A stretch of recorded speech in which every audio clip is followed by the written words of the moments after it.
Hi, welcome to the Wirral Way. My name is Gill Torres, and I am the founder of this magazine and network that connects, supports, and celebrates the communities of West Kirby, Hoylake, Heswall, and the surrounding areas in West Wirral. In these interviews, I will introduce you to members of my network. These are people in our local community that are running businesses, running charities, hosting events, and doing some other wonderful stuff so that you can meet them, get to know them, and find out how you can get involved in some of the great things that are happening in West Wirral at the moment. So, welcome to the Wirral Way. I'm Gill Torres, and I am here today with Rachel Philpotts of Renew Functional Medicine Clinic. Hello, Rachel. Hello, thanks so much for having me, Jill. Hi, you're very welcome. Thanks for being here. It's the first interview I'm doing, so I'm excited. Same. Um, so of course, I want to get into all about what you do, and the big question is, what is functional medicine, and how will you describe it for people? But before we do that, do you want to share your big exciting news About the book. about the book? Yeah. Yeah, so I'm the author of the Burnout Bible, and in November it is being published in Chinese, which is really exciting. So it's going to be out in the Asian market. So yeah, really excited about that. Yeah, that's really exciting. And I should say as well, I'm glad that you showed the book because it's being published in Chinese. It has previously been published in English. Yes. Speaking Chinese in order to get it. That would be a real choice, wouldn't it? Yeah, that's quite niche. Yeah. I've picked the language. I've decided to go with Chinese. Yeah, no, it's been out in English speaking countries since June, um, 2023. So just over a year now. And then yeah, a publisher um in Malaysia bought the rights to publish it in Chinese. So yeah, really excited about that. And I saw the cover of it, and they've left me on the cover, which is quite unusual in different markets. So that's exciting as well. Oh, yeah, that's brilliant. So, congratulations. Thank you. While we're on the book, do you want to tell us a bit about the book and what it's about and who it's for and things? Yeah, so I wrote the Burnout Bible essentially to help women primarily to prevent or overcome burnout naturally. Um, Stress-related mood disorders is something that I specialize in clinic, which we'll come on to. But I found that not everybody could necessarily maybe access our services. So I found that like writing the book was a way of reaching more people, being able to help more people broadly. And the book essentially outlines what burnout is, what might be going on at the root cause when you burn out, and then what to do about it. So I share my four-step mood boosting method in the book to allow people to recover from burnout naturally. Amazing. And is there anything, so obviously you said in the book you go through what burnout is. Could you give a small description of it now that might help people know, oh yeah, I think I've got that. Maybe that book's for me. Yeah, so I think burnout is a occupational condition where we feel tired and wired. I think there is many different definitions of it. Some of them probably too sciencey for this interview, but I think essentially it's that end state after a long period of chronic occupational stress. Right. And so what sort of thing, well, what's someone feeling? They're just feeling stressed. I think there may have been there's three stages to burnout because it's not something that happens overnight, and I position it as being the kind of exhaustion state. So if we think of tired and wired, when we're dealing with stresses on a normal, regular basis, we might feel wired, and many of us kind of associate that feeling of stress. Um, but we're normally able to cope with it because the human body is amazing. So we're kind of in that coping phase, even though we're dealing with a lot. And then from then, we then start to kind of perhaps lose a bit of resilience, and we enter what I call the tired and wired phase. So you're experiencing both the anxiety, the stress, the alertness that comes with dealing with chronic stress, but at the same time, you're also feeling tired. It's a weird kind of middle ground. And then you end up in phase three, which is just the tired phase, which is kind of, really a mild way of describing something that's like outright exhaustion and really an inability to function. And you specialize in working with people that are experiencing burnout, don't you, in a clinic? So let's go back to that and tell me, like, can you define for us what functional medicine is and how you would work with someone that was experiencing burnout? Yeah, yeah, absolutely. So, the concept of functional medicine is based on two principles. The first is that the human body is one interconnected system, and if all those subsystems were all working effectively and optimally, and in line with one another, in balance with one another, then we wouldn't see signs and symptoms of disease. And the second principle is that everybody is different. So we're all unique. We've all inherited different genetics. We've all had different life experiences or triggering events. And we've all got unique biochemistry, our internal and external environment. So those three factors all make us very individual. And functional medicine is about recognizing that individuality. So when we think about stress-related mood disorders like burnout, we can't kind of just treat or support burnout as one overall label. We're looking at what's brought that individual to burnout. And if we were comparing you and I, and we both burned out, then it's very likely that what brought you to that point would be very different to what brought me to that point. And functional medicine is really about understanding what that is, what's the root cause, what's the drivers behind it. And once you understand those root cause, then you can really tailor therapeutic treatment and support for that individual. So it's highly personalized. Right. Wow. And how do you find out what those, what those root causes are? Yeah, I mean, there's several different ways. So we take a really comprehensive health history. So if you think about your GP and you've got your 10 minutes to kind of really get outline everything in them 10 minutes, and it's really rushed, isn't it?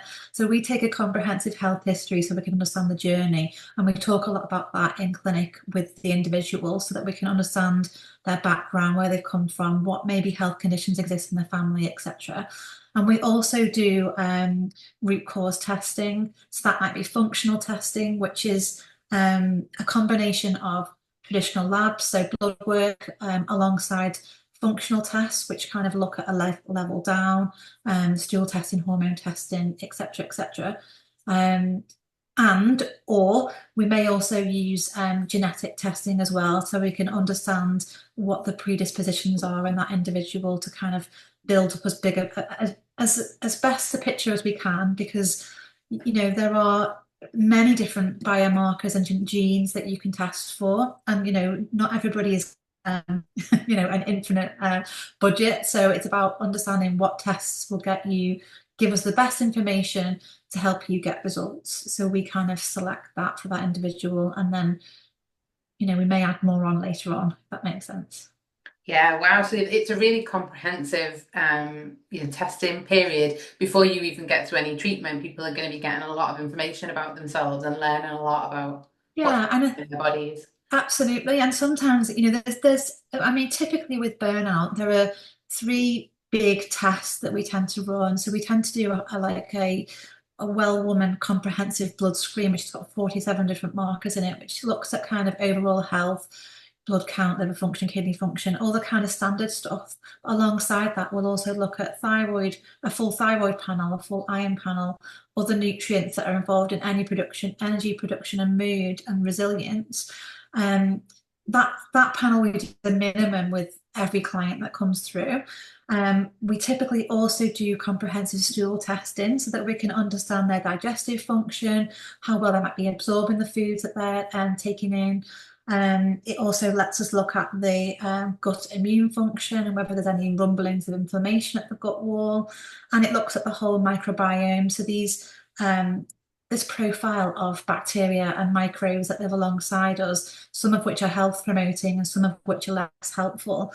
And once we understand all that, we can understand whether that balance is out, whether there's perhaps some strains overgrowing that might be contributing to symptoms. Maybe we need to feed some strains that are helpful for mood, etc. And then finally, we also do a hormone screen. So we actually do what's called the Dutch test mostly. And that is testing hormones in urine. So it's like the metabolites of hormones. So we can understand not only hormone levels, but how well we're processing them. And that looks at reproductive hormones, sleep hormones, stress hormones, and also some of the metabolites of neurotransmitters that we produce in the brain. So even that in itself is pretty comprehensive. So that you know, a typical burnout client would have those three tests as a minimum. And then, you know, that's an awful lot of data, plus all the data that they've shared with us. So we're kind of bringing all that together and looking for kind of, you know, joining the dots and looking for, you know, explanation as to why they've got to where they are. Sometimes that raises more questions, in which case we might do additional tests afterwards. But yeah, so there's a lot. It sounds like a lot, and I think one of the things, I guess, that then you could go and get a test. I've seen things advertised to me online sometimes, like test for this, test for that, test for the other. Yeah. But the thing is that they're held in this process by you, I guess, and you're the one that's going to be interpreting that data for them and then Yeah. giving them a clear way forward. It's because otherwise, I guess it could be quite overwhelming to be like, oh, all of Well, this. absolutely. And the majority of the tests that we use are only available via practitioners. So it really ensures that the end user is protected and also that they've got someone there who's qualified and regulated. That's really important to kind of interpret their results for them. Because I think a lot of these kind of test yourself at home things are just kind of you get the kit, you get the information, and then what? So and often those kind of tests aren't validated either. So we're in a unique position that we're able to kind of actually select tests that have, you know, got evidence behind them so that we can actually say, well, you know, that test that you've used there to check. This is like food intolerance testing, for example. We see this a lot of people kind of going off and doing their own food intolerance tests. Many of them aren't grounded in science. And actually, when they come to us, the first thing we would want to do is a stool test because food intolerance to us is dysfunction in the gut. So let's understand that first. And then if we really do need to do intolerance testing, then we would be doing gold standard testing that isn't available direct to the consumer. So it's one of those things that, yeah, it's a different level of testing. I think that's the kind of thing to get across. Is these are practitioner specific tests. Yeah, got it. And we've gone in quite quickly with like what all this Sorry. is. No, Detail. it's great. This is what, these were the questions I asked you, but then I guess I'm wondering now if we could maybe backtrack a bit to tell me a bit about you and what you love about this, what was your journey to get into it? What drew you in the first place? Yeah, so I had a corporate career for 13 years, which I enjoyed and I thrived in. But unfortunately, it did end up to me burning out personally. So I had my own health experience with burnout, and it was really recovering from that led me to leave the corporate world behind me and retrain to become a functional medicine practitioner and a nutritionist. And I really wanted to specialize in, mental well-being, stress-related mood disorders, because that was something that I'd experienced personally. And I just didn't want anyone to feel how I'd felt. And I thought if I can catch anyone just before that kind of brink and help them, and that's really what I wanted to do. So that then led me to set up the clinic. And then so that was in 2020, fun time to start a business. And that's kind of led to its growth, really. So we're a small practitioner team now, and we specialize in burnout and beyond. And what we tend to see in clinic is that, burnout has like a ripple effect and other kind of health consequences that go along with that. And we're all only human, and I couldn't be an expert in everything. So I've kind of built a team with other experts with different specialisms. So we've got a fertility expert in the clinic. We've got a gut health expert in the clinic. I used to, for a menopause clinic. So that hormone side of things is with me as well as mental health. So we're able to help these kind of other conditions that we see as a consequent or co-occurring with burnout. We've also Martine, who does some work with us as well, some mindset coaching. So it's just to kind of complete that end-to-end package for people, because some individuals, they'll listen to the advice about what to change from a biochemistry point of view, but others know what they need to do, but for whatever reason aren't doing it. And that's where some mindset support might be helpful for them. So we're Do you want able to to say kind about of, what Martine does? Sorry, I didn't get interrupted yeah, there. yeah, it's okay. Yeah, so Martine's a therapeutic coach. So she's qualified as a counsellor, and she offers our clients mindset coaching. So not all clients do this. We don't offer it as a standalone service. It's an add-on service to what we're doing. So yeah, some clients benefit from having additional mindset support as well. So it's really that kind of whole person approach. Yeah, sounds amazing. And also like that mindset piece, because yeah, like you say, sometimes you can be, I know what I need to do. Someone's even Yeah, done all this, told me this is what changes to make and you'll feel great, and then it's not always easy to break those patterns, is it, that you're in? So yeah, yeah, that's great to exactly. have that level of support. And what do you love about it? You know, what are you getting out of the work that you do?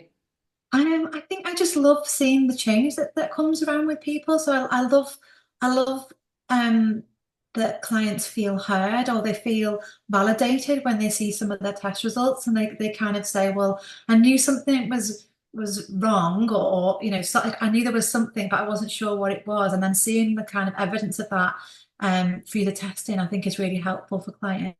And then they've then got the kind of purpose to then make the changes. So then when they're, you know, when you've got a client that comes in, doesn't realize quite how exhausted they are until they're then jumping out of bed and going to the gym in the morning and they're full of energy and able to kind of go into you know, a meeting at work and nail it because they can think clearly. And I think it's just giving people back their, you know, their health and enabling them to fulfill the potential that they felt that they couldn't fulfill before. So yeah, that absolutely lights me up. And that was another reason why I wrote the book, because I just wanted to help more people. Yeah, great. So, I mean, I'd love to talk more about the book and we'll do that. But also something that you said there about not necessarily noticing how exhausted you are until you're not. Like that's something that I experienced personally. I had a health thing Yeah, a few years ago, and at the time I was living in an apartment and I was on the second floor. And it was only when I realized it was one day walking up the stairs, I had to stop halfway up. And I was like, wow, this is not normal, but this is not the first time I've done this. Like this is not, I haven't always been like this. And it kind of yeah, crept up on me. And then I was like, oh yeah, I've been doing like 20 minutes of yoga instead of an hour. And okay, there's something going on here. I need to address yeah, this.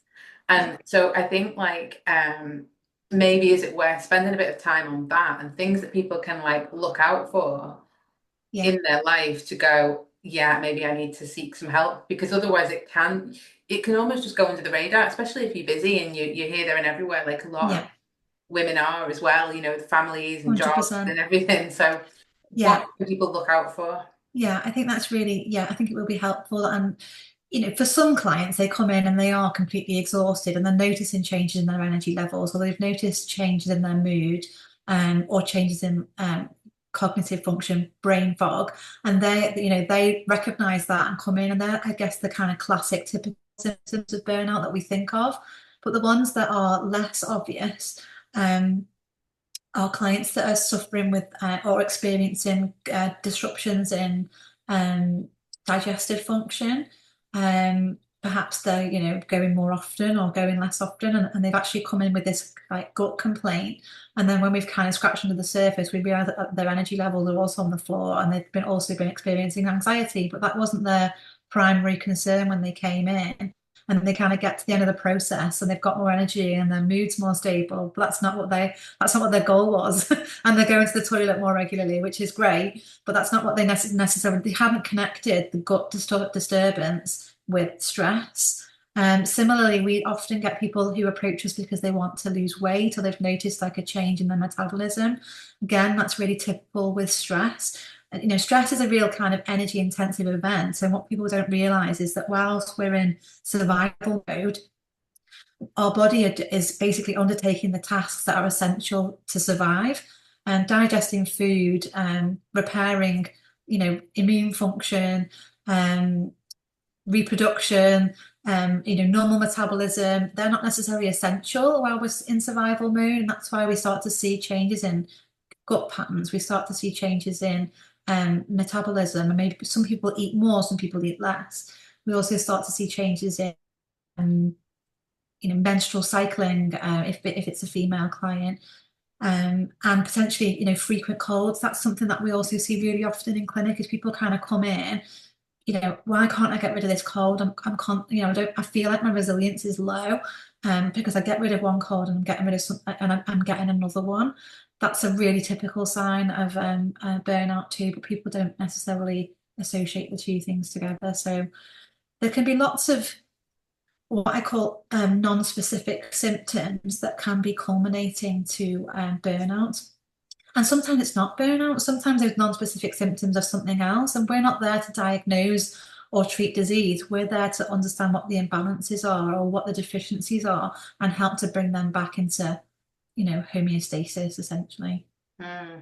Something that I'm really taking away from what you're saying is this idea that it's good to communicate to women, I think particularly everyone, but that you don't have to accept feeling crappy in Yeah, different ways, exactly. because Yeah, I think it's something that so many people, I know loads of women who hormonal fluctuations or gaining a bit of weight in your 40s and or different things that happen at different times of life. I think that it can be yeah. hammered into us a lot throughout our whole lives to just accept it. Get Like, on yeah, with you it. are going to feel bad when Yeah, you're on a period. Just take some paracetamol and get on with it. yeah. And It's normal. Yeah, yeah, yeah. whereas what you're doing and what you're giving people is showing them that it doesn't have to be normal. Like, you can learn about how all these systems are working together and Mm. you can feel really good. Yeah, absolutely. Um, and that's all we want to know. I think when most of us want, always have that question of why, don't we? I mean, we might go along to the doctor and get symptom relief because we've been given a solution, but often we don't understand why. Well, why is that happening? And I think that's what we're looking for in what we do is understanding, why is that happening? So and understanding what the root cause of that is. Yeah, that's amazing. So, like, it sounds like you're really empowering people, Yeah, we're like little health detectives. I think as well, like, and there's sometimes we don't always get to the root, but we kind of say we understand, oh, but there's a deficiency there. So, for example, somebody's ferritin or iron stores are low, and that's an obvious explanation why somebody's feeling tired. But then we're like, okay, so that's one reason. But then why are your iron stores low? And then, oh, okay, maybe it's because you're not absorbing them. Well, why aren't you absorbing them? And it's kind of constantly going back to the step before to understand so we can kind of support the iron levels, but also understand how to prevent that from happening again in the future. And can you give me an example of, so that example there is like someone's iron levels. What might be a typical thing that you would then do to support that person and treat that? So in I mean, again, it's very individual, so it would depend on everything else that's going on with that individual. So I can't necessarily give you this is a bog standard way we would help that. Mhm. But it depends on that person, and what the reason for it was. But we would definitely look to kind of make sure we increase food sources of that. But I think this is where I was saying, well, what's the reason for the low iron? If we understand why the iron is low, then that will determine how we will support that individual. So it could be the dietary iron is low, so we increase it. It could be that that person is just not absorbing them well, so we do some gut supporting work, etc., etc. So it really does depend. Yeah, so I think I was trying to get a sense of like the tools in your toolbox, if you like. So nutrition is Yeah. one of them, and you'll Yeah, nutrition is diet. 100% one of them. Yeah, and Yeah. we may, we use nutraceuticals therapeutically. So that's, therapeutic doses of supplements. But again, we could, in that case, it be, well, what type of supplementation route would we want to use? Would we be using oral supplements? Would we be using skin absorbable iron, etc., etc.? What else is going on for that individual? And so, to determine what the best solution for them. There's definitely no one size fits all.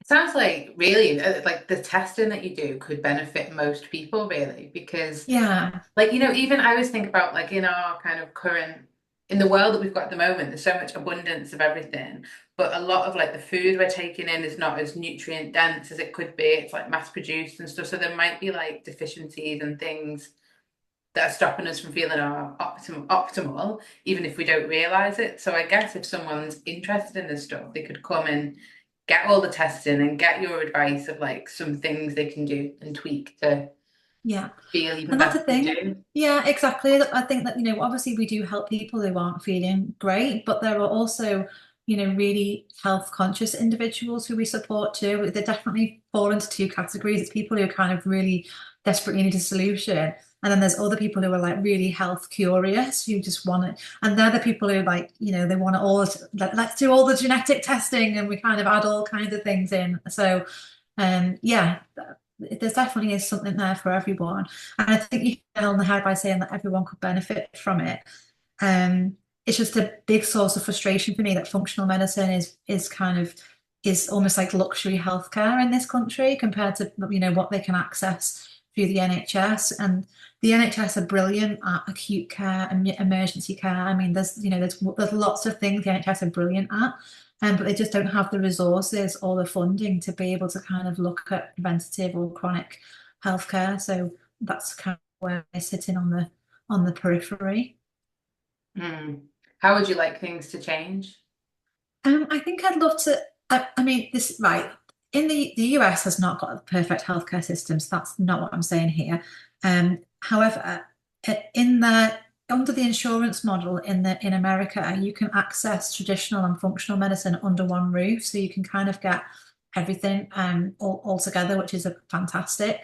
So I think it'd be great in the future to be able to kind of for the traditional and the functional to be more aligned, and perhaps enable that service to be provided in whatever way possible to individuals. Yeah, and I guess because you'd assume it would, well, I would assume, I should say, that it would support like the more like, what am I trying to say?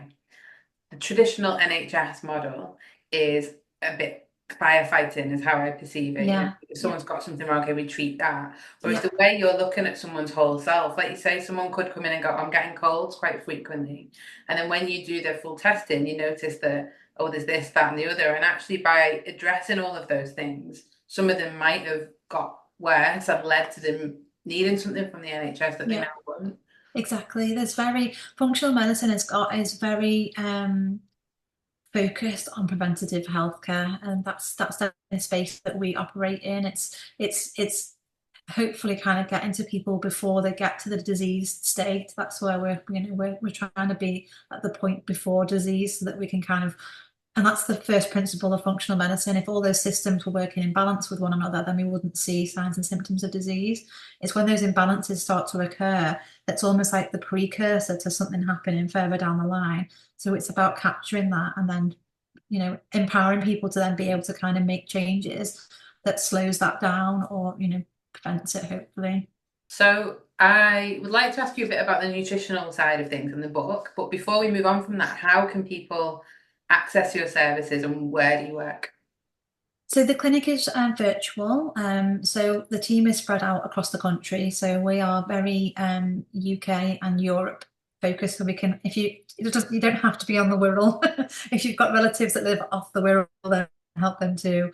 And essentially just get in touch. So on the website, there is a book now button which allows you to book in for a free half-an-hour call. And then we can really understand what that individual is experiencing and then be able to advise them what the next best course of action might be for them.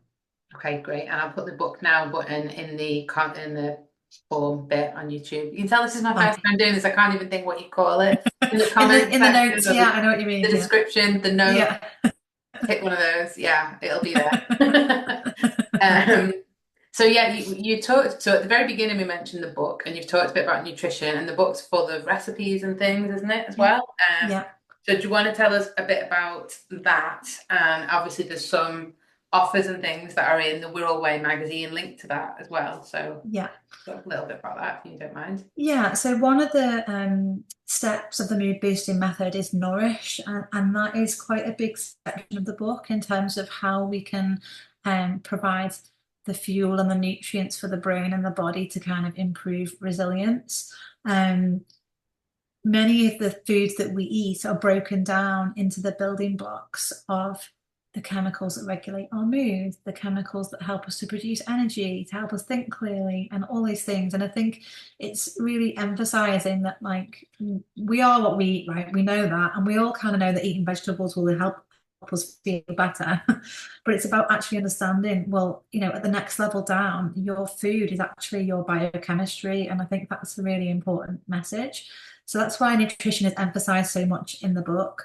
And yes, at the end, the book is full of tips, I guess, that are easy and straightforward. So recognizing that somebody who's come into the book might already be feeling quite overwhelmed, quite burnt out. They don't, what I didn't want to do with the book is, create this kind of master plan that somebody needed to action to feel better. It's full of like straightforward, simple steps that people can change, like eating more protein, like increasing their water intake, how they can access, like improve their nutrient density, maybe through smoothies, etc. So really simple, manageable changes. And then at the end of the book, there are a number of recipes that help the reader to basically implement the changes that I've suggested. And you're right, on the website, there are a couple of free downloads that are resources that are kind of companion resources to the book, essentially. So one of them is a full colour guide of all the recipes in the book, so people can download that for free. And then there is also a smoothie making guide that people can download for free, and a really simple belief change tool that can be downloaded for free as well. So there's three resources that kind of are mentioned in the book and really are like companions to the book that can be downloaded for free. So people don't have to buy the book to make a start. You can find all those in the Wirral Way magazine as well, in edition 1. And you've also put a code, you've got an offer as well for Wirral Way readers and listeners, haven't you? So yes, there is an offer available to readers of the Wirral Way. So the first 5 individuals who book a call with us and mention the Wirral Way will get 10% off any service or test-based package that they end up purchasing. Amazing, fantastic, thank you. And so I should just mention that this is now, we're speaking in September 2024, and so that might change, that might go super quick, who knows? So you can get in touch with Rachel with the links that I'll put below as well, and find out what offers are on at the moment as well.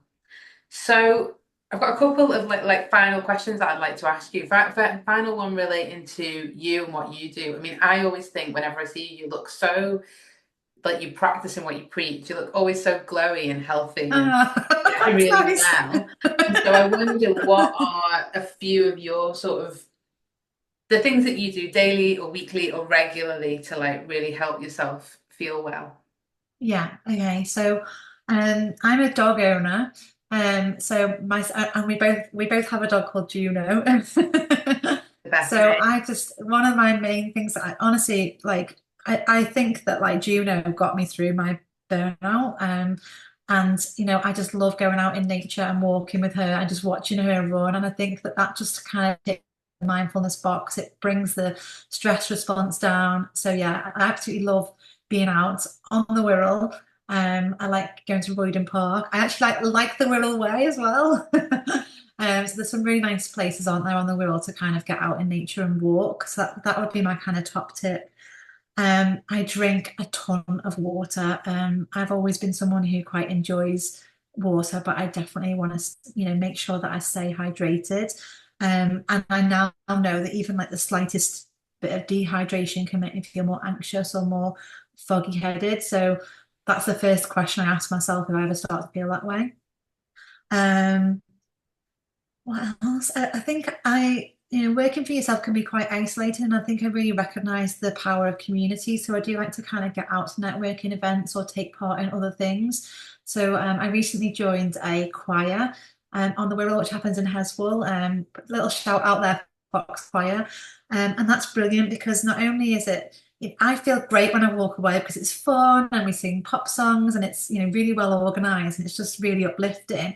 But in the back of my mind, I also know from a scientific point of view that like when I'm singing, I'm stimulating the vagus nerve, so I'm kind of toning that and helping kind of support myself internally. I'm also with a lot of other people, and when we're in a community like that, we're releasing oxytocin, which is the cuddle hormone, so it just kind of makes you feel good. And women in particular thrive in tribes. So historically, we've always thought of this fight or flight response.